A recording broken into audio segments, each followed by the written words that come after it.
तर मित्रांनो, आता मी आहे कोकणामध्ये, महाडमध्ये, आणि मी तुम्हाला एक अनबिलिव्हेबल असं दृश्य दाखवणार आहे. आता जसं आपल्याला माहिती आहे, छत्रपती शिवाजी महाराजांचं वर्चस्व हे सगळीकडे होतं, पण जे दृश्य मी आता तुम्हाला दाखवतोय त्याच्यामध्ये महाराजांच्या चेहऱ्याचं पूर्णपणे आकृती ही पाहायला मिळते.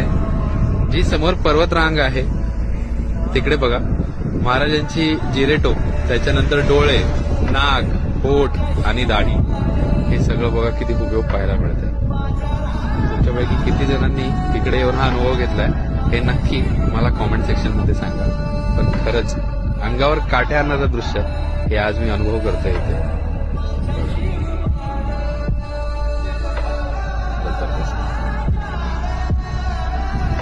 आहे की नाही? म्हणजे महाराजांचं वर्चस्व हे निसर्गामध्येही आहे, हे आपण आज समोरून साक्षात बघत आहोत.